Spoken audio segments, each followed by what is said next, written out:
tarde. Hoje é dia 23 de agosto e o Trilhos da Democracia Conjuntura recebe o seu novo convidado fixo, o historiador, professor titular aposentado do Instituto Federal de São Paulo, Valério Arcari, que hoje dialogará aqui no Trilhas Conjuntura sobre a atualidade do conceito de imperialismo, principalmente da obra clássica do pensamento leniniano, Imperialismo, a Fase Superior do Capitalismo, que foi escrita em 1916, publicada em 1917, a atualidade desse conceito, em função da agressividade política, da política externa e também interna, diga-se de passagem, né? A agressividade da política externa colocada em prática nesses primeiros meses do primeiro ano do segundo mandato de Donald Trump. Tudo bem, Valério? Obrigado por ter aceitado esse convite. Você já era uma figura sempre presente no Trilhas da Democracia, mas agora você faz parte desse coletivo seleto de convidados que se revezam nos sábados aqui para análises de conjuntura nacional e internacional. Então, em primeiro lugar, te agradecer por ter aceitado o convite e estamos aí. Tudo bem contigo? Tudo bem, Marco. Tudo bem, uma alegria no Trilhas da Democracia, contigo, com o Norberto, no 247, cá estamos, firme e forte. Infelizmente, Normando não vai participar desse programa de hoje, porque teve uma sinusite que o impossibilita de estar presente aqui nesse diálogo. Bom, esse diálogo com o Valério hoje, ele tem como base um artigo que foi publicado no Esquerda Online e que foi republicado também numa versão em espanhol no Comunismo Press. Eu vou colocar aqui o link do artigo em língua portuguesa no Esquerda Online, que saiu com o título de Lenin não era infalível. Então, quem tiver a curiosidade, espero que tenham a curiosidade, que esse programa desperte a curiosidade da nossa audiência, é só acessar o texto do Valério, em que ali ele vai desenvolver o que, na verdade, a gente vai tentar transportar aqui de maneira oral. Como esse programa está sendo transmitido ao vivo, a audiência poderá participar com perguntas, com comentários pelo chat, que serão devidamente lidos os comentários e lidas as perguntas no decorrer do programa. Valério, eu pensei em dividir essa nossa conversa em duas partes, né? E as duas partes estão contidas nesse artigo que eu vou retirar aqui agora o link, né? Num primeiro momento, procurar entender as razões dessa agressividade demonstrada nesses primeiros meses de governo Trump II. E para, num segundo momento, a gente dialogar sobre aquilo que você afirma como sendo os limites da teoria do imperialismo que Lenin expôs nesse clássico de 1916. Então, eu começaria pedindo a você que compartilhasse e aprofundasse com a nossa audiência a ideia de que o centro da crise mundial atual se encontra situado no fato de que a tríade Estados Unidos, União Europeia e Japão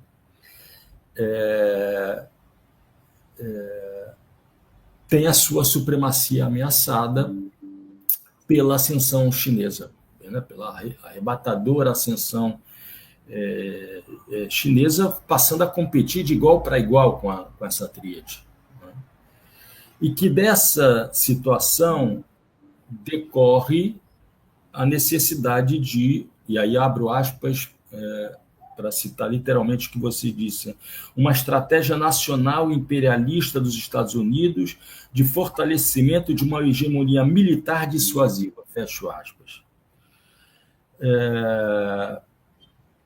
Isso demonstraria que não é mais possível definir estados imperialistas única e exclusivamente apoiando-se em critérios exclusivamente econômicos.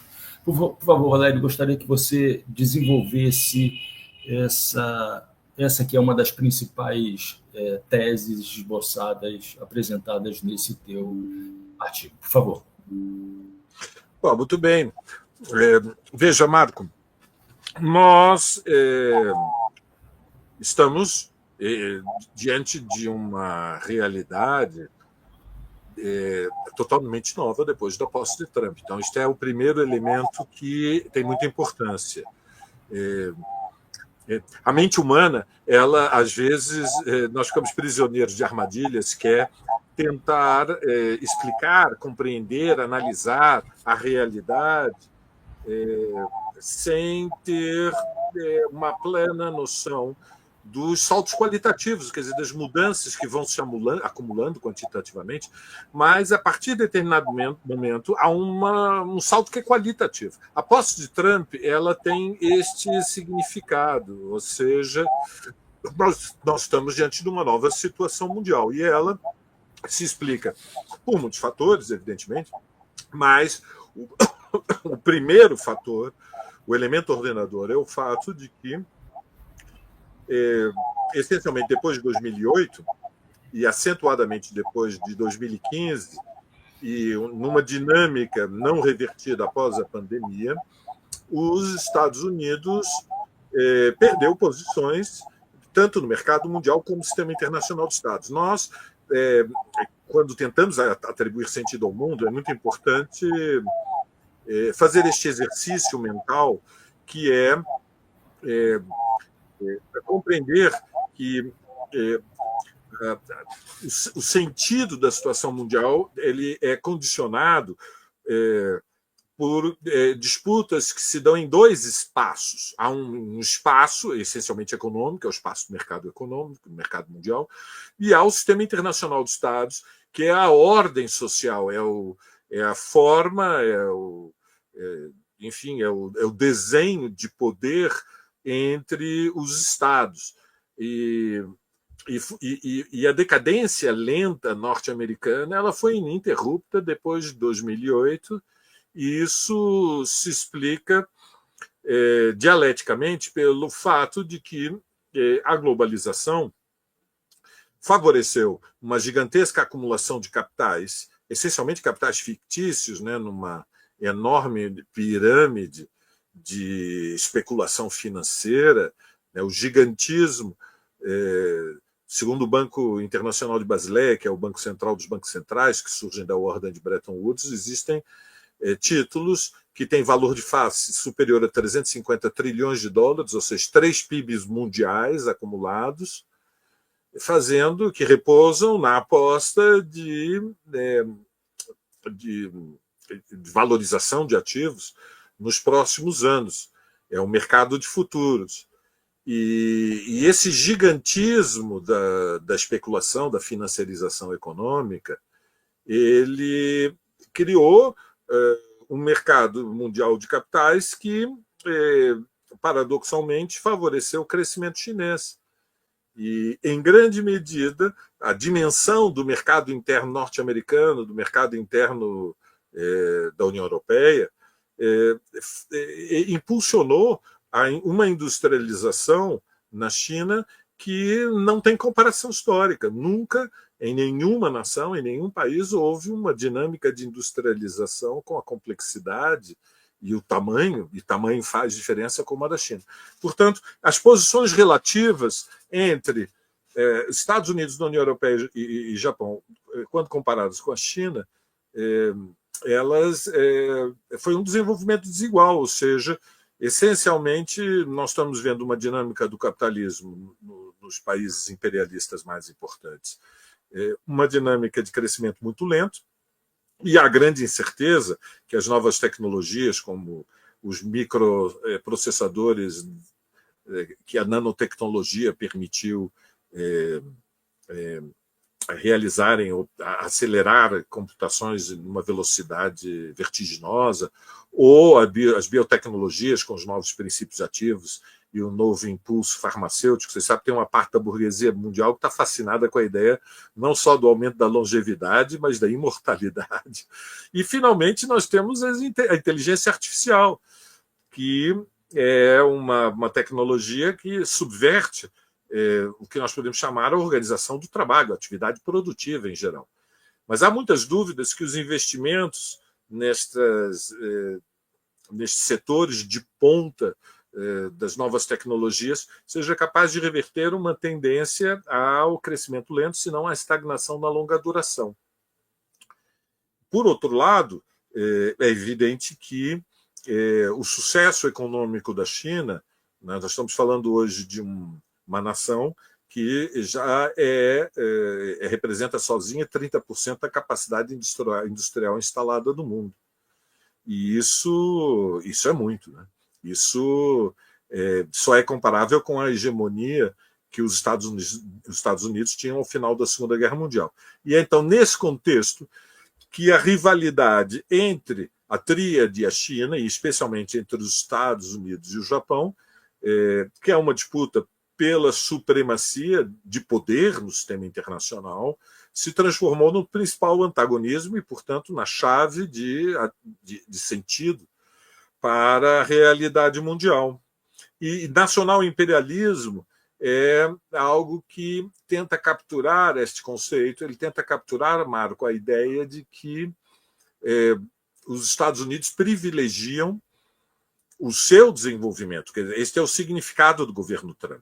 O governo Trump ele aposta em 3 movimentos dos jogos de poder dentro do sistema internacional. O primeiro, evidentemente, é recuperar as suas vantagens econômicas. O mercado interno norte-americano é de longe o mais poderoso do mundo. E lembremos a todos que nos acompanham, né, que se pensamos a tríade de conjunto, na tríade vive, grosso modo, 20% da população mundial. Mas é no mercado interno dos países da tríade que se realiza o consumo de 80% da produção mundial. Então, os Estados Unidos, ao internalizar as cadeias produtivas, ele persegue o objetivo de ter plena soberania alimentar, soberania energética, soberania industrial, soberania militar, soberania política. Uma potência, no mundo contemporâneo, o lugar imperialista não se define somente pela exportação de capitais ou pela presença de monopólios ou pela liderança do capital financeiro. O seu lugar no mundo repousa na supremacia militar e na garantia de plena soberania, ou seja, autonomia.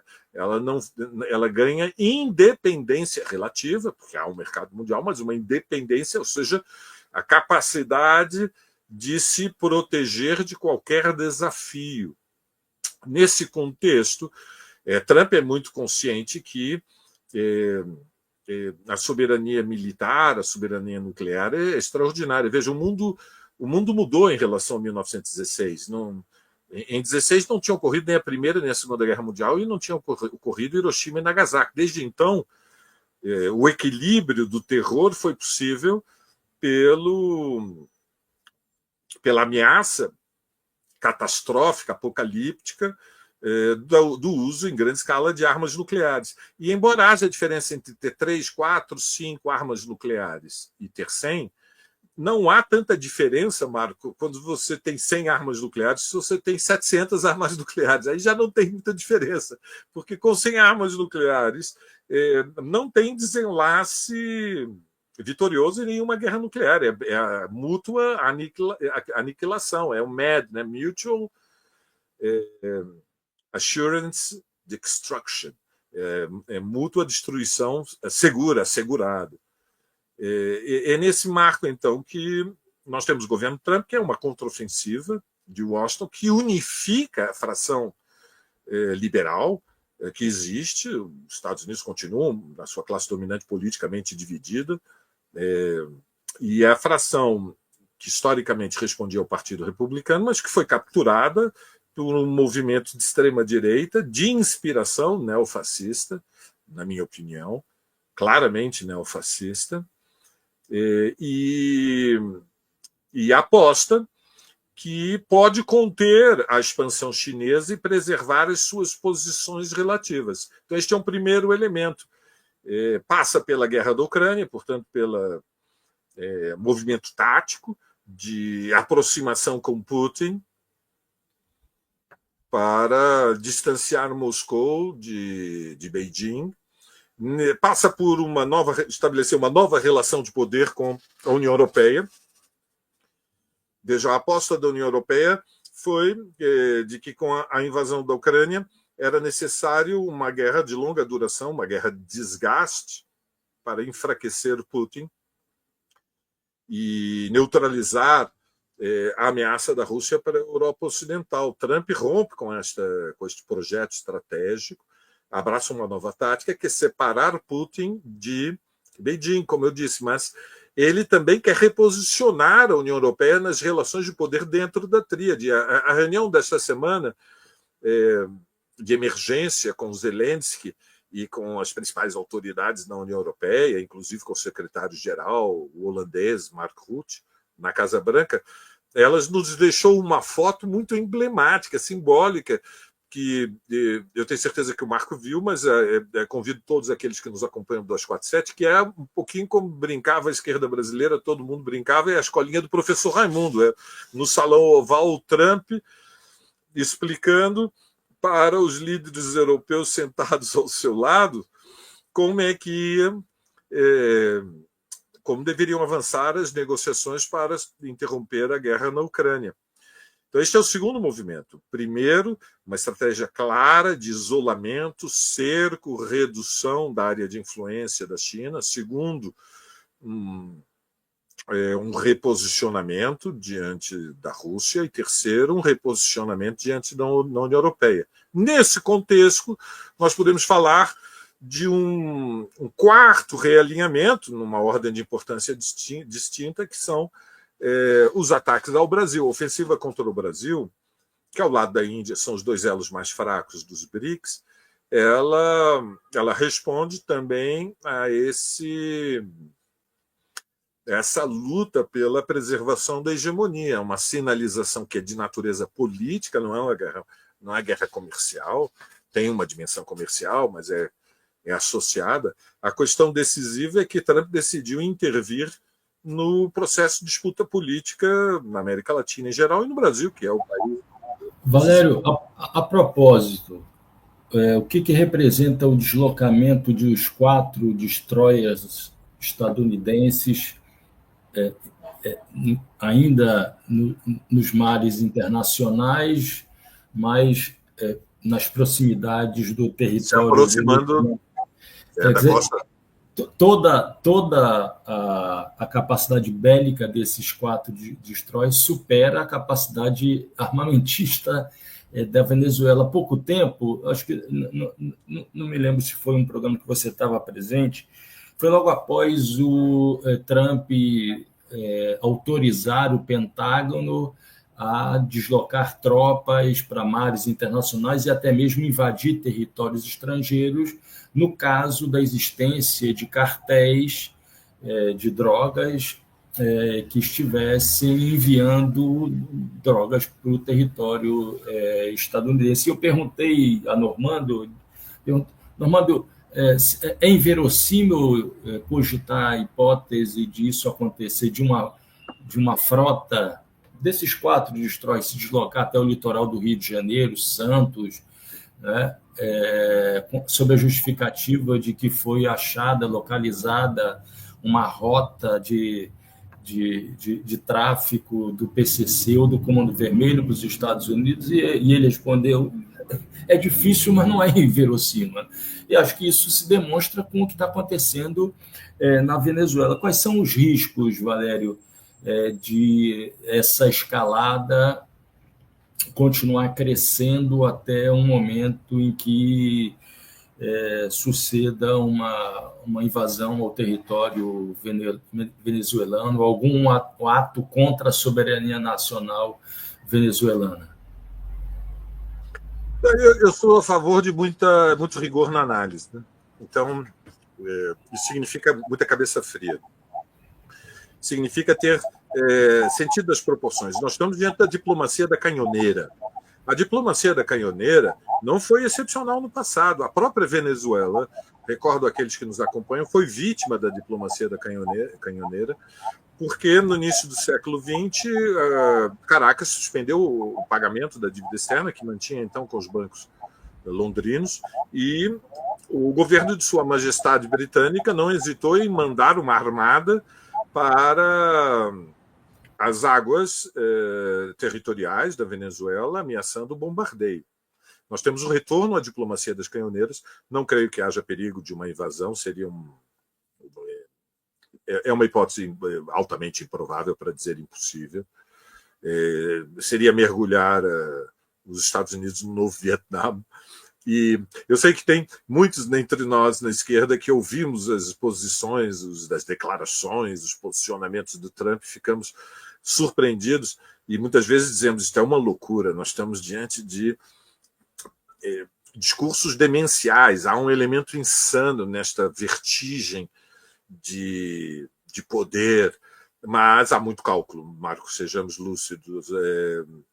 Ninguém chega à Casa Branca somente porque tem um distúrbio psíquico. O que eu não descarto, evidentemente, né?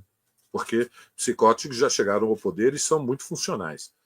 E têm grande capacidade operacional. Mas é uma aposta com a diplomacia da canhoneira para intimidar o governo da Venezuela, e ela repousa num cálculo. O cálculo é que existem tensões dentro da Venezuela, eles querem explorar tensões dentro das Forças Armadas. Existe uma fração, uma grande parte da burguesia venezuelana está hoje em Miami, mas existe uma fração da burguesia interna que está ainda na Venezuela, e o objetivo é desestabilizar o governo Maduro e estabelecer medo dentro da sociedade e, portanto, divisões internas.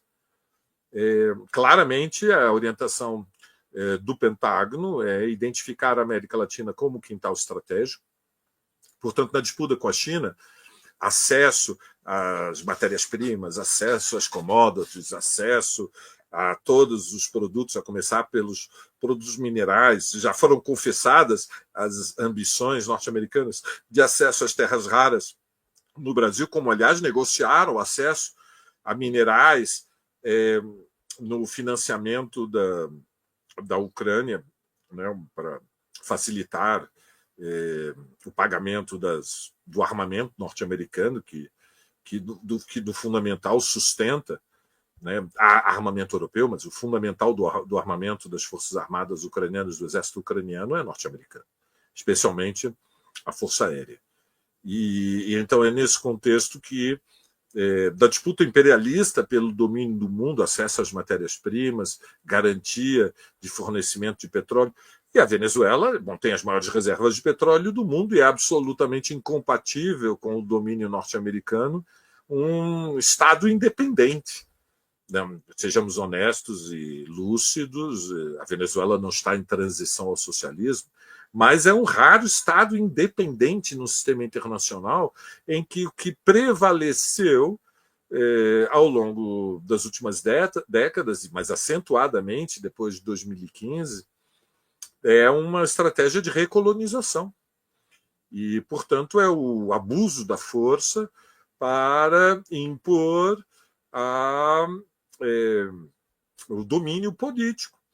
E é por isso que o Brasil está hoje, junto com a Índia, com as taxas, as alíquotas mais elevadas, as sanções mais elevadas, que são um tipo de bloqueio, mas nós já sabemos como o bloqueio funciona, né? Nós aprendemos historicamente, olha a realidade de Cuba, olha a própria realidade econômica e social da Venezuela. Sem acesso ao mercado mundial, nenhuma nação que esteja em vias de desenvolvimento, ou seja, nenhuma dos países que fizeram a transição do mundo agrário para o mundo urbano industrial mais tardio, tem condições de manter um crescimento sustentado, erradicar a miséria, expandir serviços sociais, educar a população, proteger os idosos e a saúde pública. Não tem condições, porque nenhum mercado interno garante um movimento de rotação do capital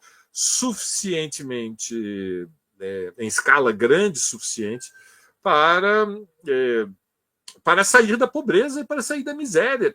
Sem acesso ao mercado mundial é muito difícil, ainda mais pequenas nações como a Venezuela. O Brasil também sofre, mas é de outra escala. Né? Só para a gente fechar esse parênteses sobre a América Latina, existem movimentações por parte da presidenta mexicana, por parte do presidente colombiano, até do presidente Lula, do presidente Boric no Chile, da formação de uma rede de países do campo democrático, centro-esquerda, esquerda, num sentido, já usando a expressão, num sentido anti-imperialista. Quais são os limites e qual é a força possível da formação de uma rede composta por esses países hoje? Diante dessa política de hegemonia militar dissuasiva estadunidense. Esse é o caminho, Marco. A esperança repousa numa unidade latino-americana. Veja, o nosso destino é compartilhado com a Argentina, com o Chile, com Colômbia, Bolívia, Venezuela, México, Cuba. Esse é o nosso destino, o nosso lugar no mundo. Nós não... É indivisível. Nós temos que montar uma rede de autodefesa, de proteção. O sentido da luta, inclusive pelo socialismo, ele é articulado com esta unidade latino-americana diante da principal ameaça ao mundo. Não é somente ao Brasil, não é somente ao México, não é somente à Venezuela, é uma ameaça ao mundo, que é a agressividade, a fúria, a cobiça, a avareza do imperialismo norte-americano. Nós estamos diante de uma classe dominante nos Estados Unidos que, embora dividida, está,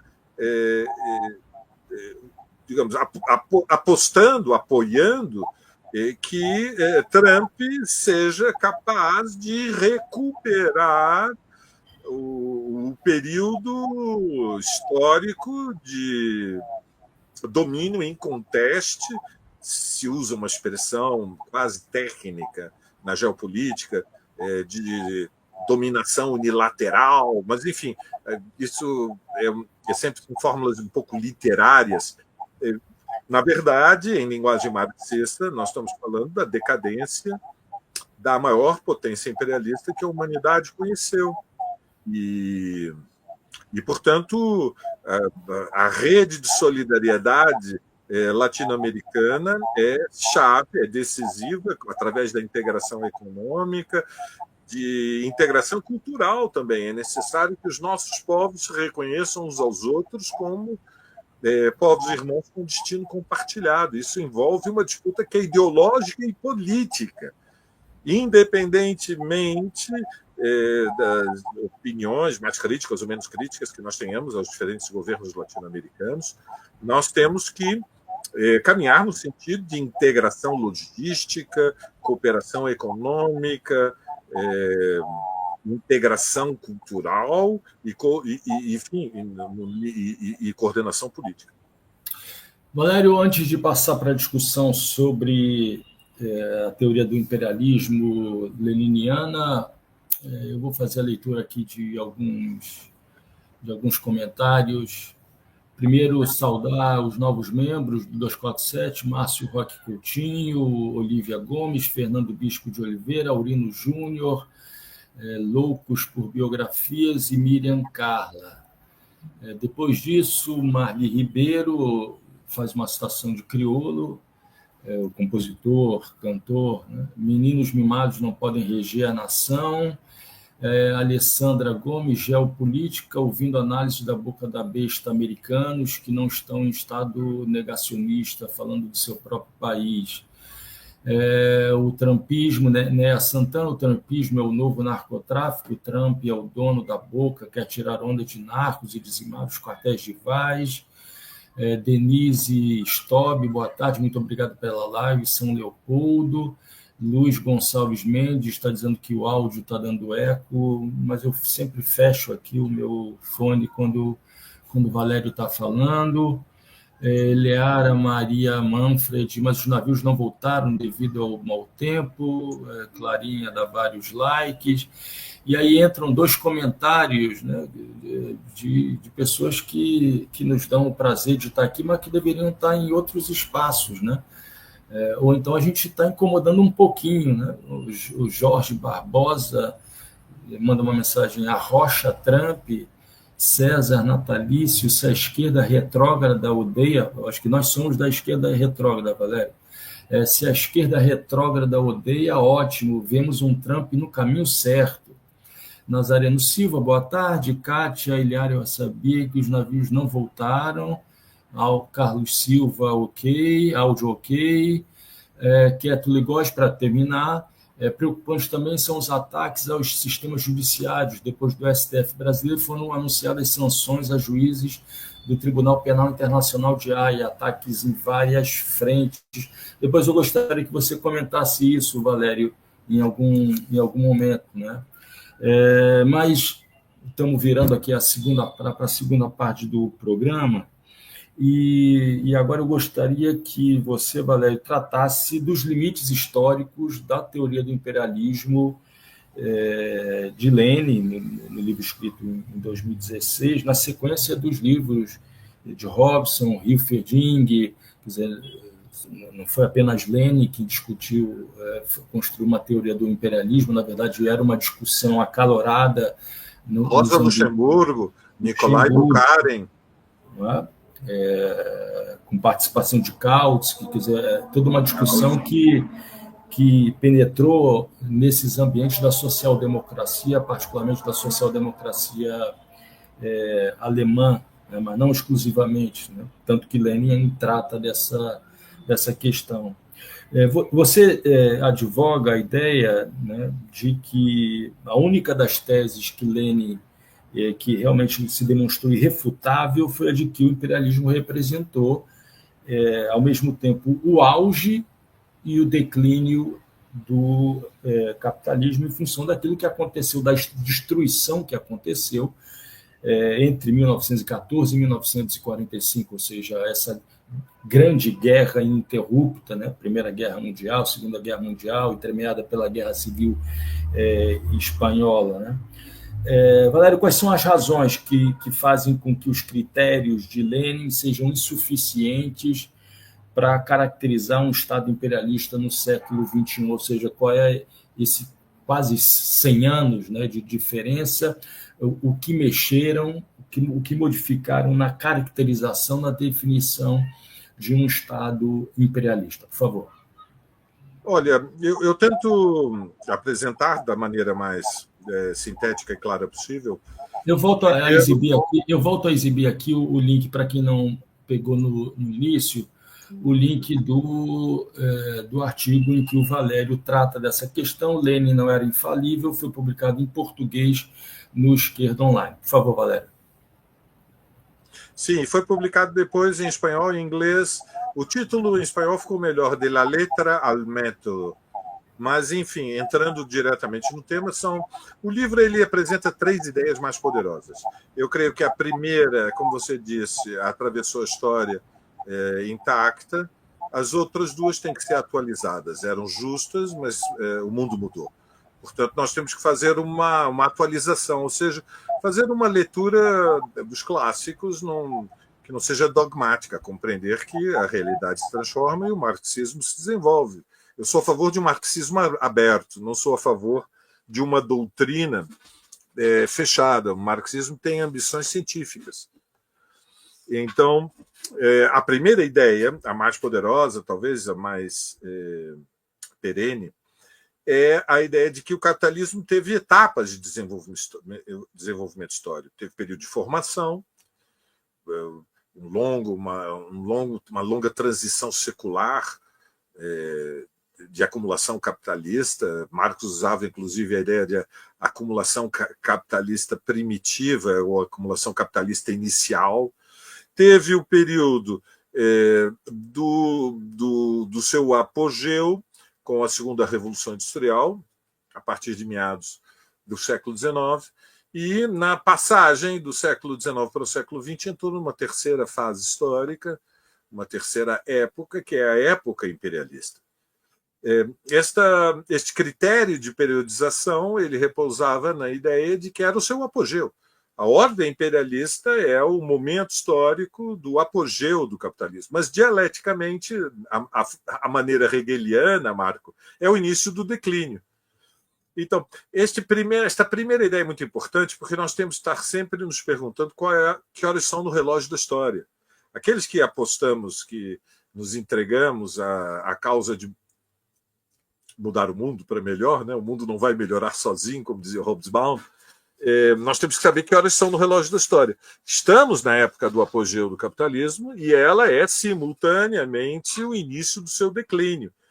Essa transição ela já tem mais de 120 anos, 130 anos, o que na escala da vida humana é muito tempo, mas não na escala da vida das sociedades. A história se desenvolve quando pensamos a nossa limitada, né, expectativa de vida. A história se desenvolve num ritmo dramaticamente lento, né? Então nós temos esta primeira ideia. A segunda ideia é que o imperialismo é uma ordem mundial, um sistema mundial. E, portanto, ele integra todas as nações do mundo. Todas as nações pertencem à ordem mundial. O capitalismo ele não construiu um governo mundial. Ou seja, não ocorreu a hipótese do ultraimperialismo de Kautsky, que seria a fusão dos interesses das frações burguesas mais poderosas dos principais países do mundo. Mas, ainda, portanto, que a burguesia ela tem raízes nacionais, não existe uma burguesia mundial, existe uma burguesia norte-americana, uma burguesia britânica, uma burguesia francesa, uma burguesia alemã, uma burguesia russa. E existe também uma burguesia na China, a fração mais poderosa na diáspora, mas já há uma burguesia interna que, embora excluída do acesso ao poder político, tem um papel econômico muito importante. E assim como há uma burguesia brasileira. As burguesias são nacionais, mas a ordem é mundial. O desenho da ordem mundial mudou. A ordem mundial não é aquela que existia em 1916. Ela passou por enormes transformações. Fundamentalmente, nós podemos falar de 3 etapas depois do final da Segunda Guerra Mundial. Nós temos a etapa da Guerra Fria, que vai de 45 até 89, 91, com a restauração capitalista na União Soviética, o fim da Rússia. Nós temos uma segunda etapa, que vai de 91 até mais ou menos 2015, e temos uma terceira etapa que se abriu, grosso modo, em 2015, 16, e que são os tempos em que nós vivemos. E isso decorre das mudanças da arquitetura do poder, do sistema de poder no mundo. O que prevaleceu na etapa do pós-guerra foi a coexistência pacífica, num contexto em que o mundo foi subvertido por uma onda revolucionária extraordinária.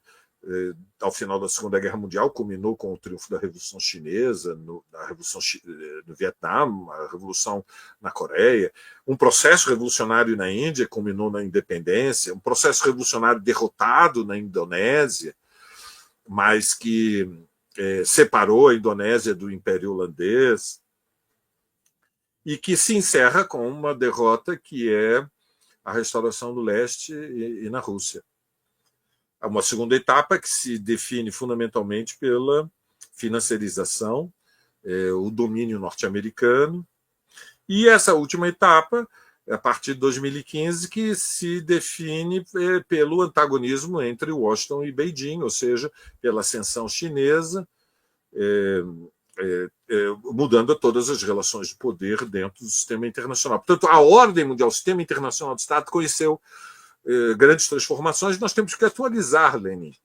E, portanto, como era o desenho da ordem mundial quando Lenin escreveu o livro? No livro, o desenho era um processo ainda em dinâmica embrionária. Existiam os países centrais, fundamentalmente a União Europeia, o Japão e os Estados Unidos, e uma imensa periferia. E na imensa periferia, status diferentes de subordinação econômica e de opressão nacional. O mundo não é mais assim. Então, esta é a segunda, mudou a ordem mundial. A terceira questão é quais são os critérios para defender quais são os estados imperialistas.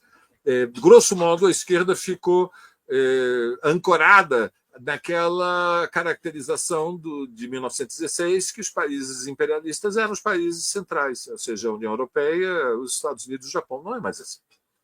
Há países centrais que não são imperialistas, ou seja, acho difícil seriamente considerar Portugal um país imperialista. Era um país imperialista, não é mais um país imperialista. Era um país imperialista lá no sentido estrito senso, ou seja, tinha colônias na África, na Ásia, Angola, Moçambique, Cabo Verde, Guiné, tinha cidades na Índia, Goa da Mão Indio, tinha Timor-Leste, mas hoje não é mais assim, é um país central, mas periférico dentro da União Europeia. O mesmo. E, por outro lado, nós temos que, evidentemente, considerar que o lugar da Índia não é mais o de uma semicolonia britânica, como foi durante o pós-guerra. A Índia tem arsenal nuclear. A Índia é uma das 10 maiores economias do mundo. Enfim, há um papel claro subimperialista da Índia na região. O mesmo nós podemos falar da Turquia, nós podemos falar do próprio Irã, que tem relações políticas de domínio sobre partes do que são o Líbano, do que era a Síria, o Iêmen. E o Brasil? O Brasil. Pronto, lembrando o Brasil pelo lugar que ocupa na América do Sul e dentro do Mercosul, ou seja, nós também temos um papel, nós aqui no sentido figurado, a nação, o Estado brasileiro, melhor, a classe dominante brasileira, ela ocupa um lugar na América Latina subimperialista na relação com Bolívia, Peru, Paraguai, em grande medida. E também durante um período com Moçambique, Angola, principalmente Moçambique, né? Claro. Com a expansão de projetos como o ProSavana, a tentativa de levar para Moçambique aquilo que foi feito no Centro-Oeste, no Cerrado brasileiro, né? Claro. No Prodecer, né? Claro. Então o mundo mudou. Até o Brasil tem um lugar subimperialista. O mundo, ou seja, nós não podemos falar de uma enorme e ampla periferia simplificando América Latina, África e Sudeste Asiático ou Ásia como periferia. É mais complexo. Né? O Paquistão tem armas nucleares. Então, a atualização leniniana acho que é bom marxismo, Marco, é nós termos sentido das proporções em que medida o mundo se transformou. E isso nos ajuda a evitar, se você me permite, Marco, duas análises, dois esquemas, dois modelos de análise que são muito fortes na esquerda. Há um mais minoritário, mas que tem alguma audiência, sobretudo em academia, no mundo acadêmico, europeu e norte-americano, que é tentar procurar alguma analogia entre este desenho, esta morfologia da ordem mundial de hoje com aquela que existia antes de 1917. Só que, antes de 17, o antagonismo, antes da Primeira Guerra Mundial, o antagonismo era entre Londres e Paris aliadas contra Berlim, e agora seria o antagonismo dos Estados Unidos, unidos à União Europeia, Londres, Berlim, Paris, contra a China. com um tipo de analogia histórica que nivela o papel da China com o papel que era da Alemanha antes da Primeira Guerra Mundial. Qual é a potência em ascensão que tem uma dinâmica mais acelerada de crescimento, de modernização e ameaça a supremacia das velhas potências? É a China. E que estaria num processo de acumulação de forças, esperando o momento exato para dar o bote. Exatamente. Então, nós estaríamos caminhando na direção da Terceira Guerra Mundial, com a China sendo a potência excluída que, aliada à Rússia, iria enfrentar o bloco europeu norte-americano, o Oriente contra o Ocidente. E, bom, isto primeiro subestima o fato de que uma nova guerra seria o fim da civilização como nós a conhecemos, né? É altamente improvável uma guerra mundial com armas convencionais. Armas convencionais permitem uma guerra de desgaste, não tem vencedores. E a utilização de armas nucleares é a destruição da vida como nós a conhecemos. Não interessa a burguesia. A burguesia quer preservar o capitalismo, não destruir a humanidade. Ou seja, eles são maus, ou como diz a sobrinha neta da Su, que brincava com ela dizendo outro dia para a sua minha companheira, Marta, a menina dizia assim, tem 4 anos, a Lolo dizia, tia Su, nós vamos ser muito famosos. E a Su perguntou, mas por quê? Porque nós vamos ser cantoras, nós vamos ser esportistas? Não, vamos ser bruxa má, muito má. O que a gente vai fazer? Poção mágica. Não, a burguesia ela tem um plano de domínio mundial, não de aniquilação da vida, porque há pensamentos assim meio escatológicos, catastrofistas, meio hipocondria ideológica. A disputa todas as ameaças com os arsenais nucleares têm como objetivo que não haja guerra mundial. Mas essa analogia não serve, porque a China veja, é um anacronismo comparar a China com a Alemanha de 100 anos atrás. A China é uma potência em ascensão, mas ela é a sociedade que viveu talvez uma das maiores revoluções sociais e políticas da história. A China tinha sido reduzida, era um dos centros da experiência cultural civilizada humana, até ter sido reduzida pelos imperialismos modernos a uma semicolônia, né? Xangai estava sob ocupação estrangeira, com uma zona francesa, uma zona inglesa, uma zona russa, uma zona japonesa. Quem esteve ali pelo mundo e viu, e agora olha para o Pudong do outro lado, da entrada da Baía de Shanghai, fica desconcertado com a transformação histórica que o processo revolucionário da China permitiu. A China erradicou a miséria extrema, que nós não fizemos no Brasil. Nós tivemos redução da miséria extrema, mas a China erradicou a miséria extrema. Houve um grande processo revolucionário, com enormes lutas sociais e políticas, a revolução cultural, a luta fracional insana dentro do Partido Comunista. Mas a classe dominante, a burguesia, não tomou o poder na China. O Estado não é capitalista. É um Estado dirigido por uma burocracia, partido, exército, Estado, ultraprofissional, que tem o monopólio do poder político, mas não tem propriedade, não tem herança, não desenvolveu controle de empresas particulares. Há um projeto nacional de desenvolvimento chinês essencialmente defensivo diante da ordem imperialista mundial e, portanto, é obtuso comparar a China com o que foi a ameaça da Alemanha às vésperas da Primeira Guerra Mundial. E há uma outra análise, que é mais popular, tem mais audiência, que simplifica o mundo, romantiza o mundo, idealiza o mundo, defendendo que a ordem mundial ela se define pelo antagonismo entre a tríade, os Estados Unidos e o Sul global, e inclui a China no Sul global. Aí é o outro extremo.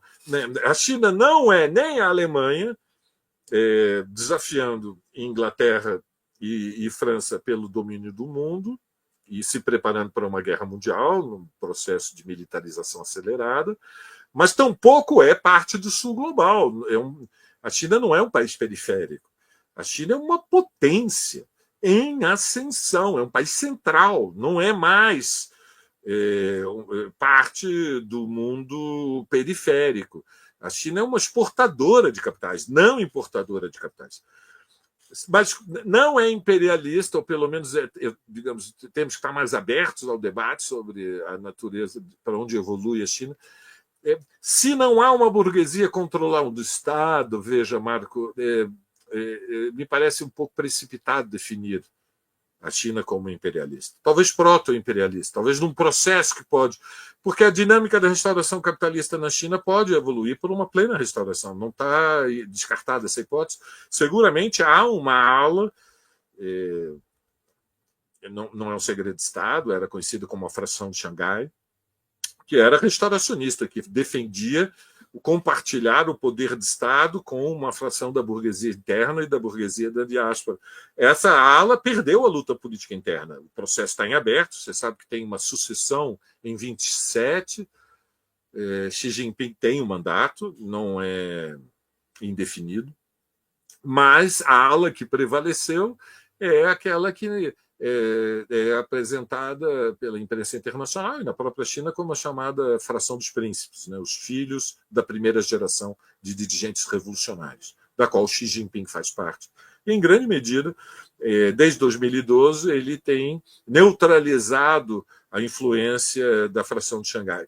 Mas é inevitável que haja luta interna dentro do Partido Comunista Chinês, porque as pressões sociais elas atravessam as fronteiras mesmo num regime político monolítico e muito autoritário, como é o regime chinês, e certamente a burguesia interna quer ter acesso ao poder. Como vai ser o desenlace? Até agora, a restauração capitalista foi bem sucedida, alavancou um crescimento extraordinário, produziu uma façanha histórica, que se traduz em tudo, né? O impressionante sucesso científico e tecnológico da China, né? Estamos falando das inteligências artificiais, estamos falando dos trens de alta velocidade, estamos falando da indústria espacial e estamos falando da capacidade de produzir bens e serviços que elevaram, no intervalo de uma geração, o padrão de consumo médio da China, de um país muito pobre para um país de rendimento médio alto, que já é hoje a realidade chinesa, ainda com distorções periféricas, a famosa jornada 996, né? Das 9 da manhã às 9 da noite, 6 dias por semana. São as jornadas de trabalho que prevalecem na China, pagando horas extras, mas muito dura, muito intensa. Valério, a gente está chegando ao final do trabalho, do trabalho, do trabalho, sim, do Trilha da Democracia. Faltam cerca de 6 minutos, 7 minutos. Eu gostaria de te ouvir nessa conclusão do Trilhas Conjuntura de hoje, acerca daquilo que está presente na mensagem da Keto Ligóis sobre os ataques mais duros do que anteriormente, dos ataques que já vinham sendo feitos ao Tribunal Penal Internacional, que os Estados Unidos não faz parte, não aceitou fazer parte, né? Não aceita que nenhum líder seu seja julgado pelo Tribunal Penal Internacional, mas os ataques agora foram endurecidos, né? Qual o significado mais amplo desses ataques a poderes judiciários, né, como o STF, Tribunal Penal Internacional, organizações internacionais de maneira geral? Me lembrei agora, durante praticamente toda a sua vida política, Silvio Berlusconi sempre atacava a magistratura italiana, lógico, quase com um sentimento de autodefesa pelos crimes que ele praticou durante toda a sua vida.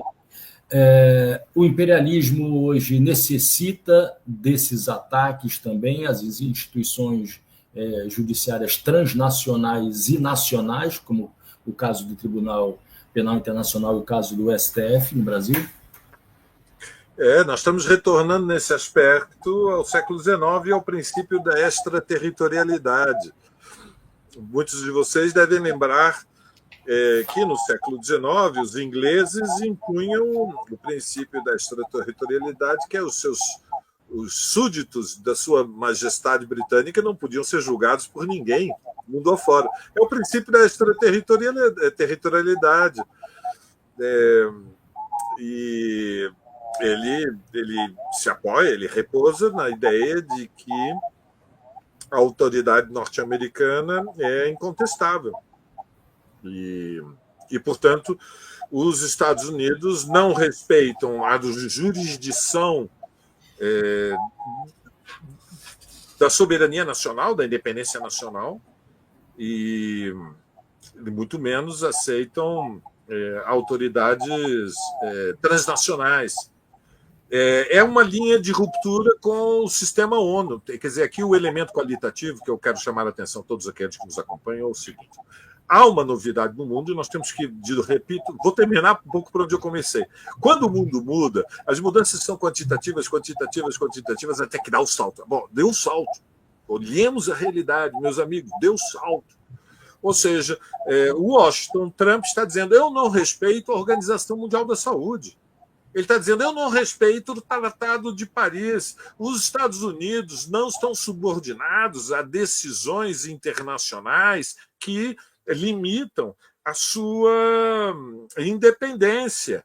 E, portanto, a política de transição energética dos Estados Unidos será aquela que corresponde aos interesses nacionais dos Estados Unidos. E nós não vamos sacrificar esses interesses para ajudar outros países. Portanto, ele não vem na COP30, nem vai colaborar com o Fundo de Preservação das Florestas Tropicais, que o Lula, vamos dizer com muita lucidez, defendeu esta semana na reunião na Colômbia com o Petro.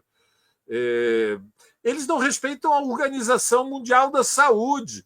E veja, eu tenho quase certeza que vai dar briga até com a FIFA, porque vai ter a Copa do ano que vem nos Estados Unidos, no Canadá e no México também. Eles não respeitam nada, nem a FIFA. Eles não respeitam a Cruz Vermelha, eles apoiam o Netanyahu e o genocídio na Palestina. E, portanto, o nacional imperialismo norte-americano é um giro de estratégia em relação ao que foi a orientação que prevaleceu na etapa 91-2015, que era uma etapa na qual a hegemonia norte-americana era muito clara, mas eles queriam integrar, com o fim da Rússia, a restauração capitalista, o resto do mundo no seu projeto histórico. Basicamente, estavam tão confiantes da vitória histórico-política que tiveram com a restauração capitalista, né? Com, enfim, aquela regressão catastrófica que a Rússia conheceu com Boris Yeltsin, enfim, uma decadência espantosa. Né? A primeira metade dos anos 90, a Rússia conheceu um retrocesso nas condições de vida materiais e culturais da sua população, que só é comparável com o efeito destrutivo de uma guerra, mal. Então, a superioridade norte-americana na etapa 91-2015 foi tão grande que eles foram favorecendo todas as negociações para que a sua hegemonia se traduzisse através do domínio que tinham sobre as organizações internacionais. Culminou com a Organização Mundial do Comércio e culminou com a integração da China à Organização Mundial do Comércio. Bom, Trump é contra tudo isso. Ele basicamente está dizendo para a classe dominante norte-americana e europeia: essa linha é um desastre. Nós favorecemos a livre circulação de capitais, isso impulsionou o crescimento chinês, nós financiamos a indústria chinesa, nós criamos a Organização Mundial do Comércio e agora uma soberania sanitária sobre o mundo que decide sobre o que nós devemos fazer. Nós criamos uma Corte Internacional de Justiça em Haia, na Holanda, que decide quem vai ser julgado. É só uma questão de tempo que eles se cansem de julgar somente ditadores, genocidas e assassinos que eventualmente tomaram poder em algum lugar remoto do mundo, queiram julgar os nossos generais. Isso não pode ser. Ele rompe com Paris, ele rompe com a Organização Mundial de Saúde, ele rompe furiosamente com a Unesco. Enfim, eu não sei o que o Trump pensa para terminar, Marco, da Sociedade Filatelista Mundial, mas provavelmente ele vai romper também com os filatelistas. Né? Então, nós estamos falando de nacional imperialismo em toda a linha. Valério, chegamos a 700 aparelhos conectados e eu vou encerrar exibindo aqui uma mensagem do Nazareno Silva. Parabéns pela fantástica aula, uma reflexão de muito aprendizado da geopolítica mundial. Valério, a gente se encontra daqui a 1 mês e meio, 2 meses, numa próxima aula de geopolítica nacional ou da nossa mundial ou da nossa conjuntura política nacional. Um grande abraço. O Trilhas volta amanhã às 15 horas para um programa sobre os 35 anos do Estatuto da Criança e Adolescente. O que comemorar? O que comemorar? Isso vai ser debatido amanhã no Trilhas da Democracia. Boa noite de sábado, Valério. Boa noite de sábado para a nossa audiência, para esses 700 aparelhos conectados que nos acompanharam até agora. E não percam o programa de amanhã. Grande abraço, Valério. Aquele abraço e melhoras para o Normando. Estamos com saudade, Normando. Se cuida, meu velho. Um abraço.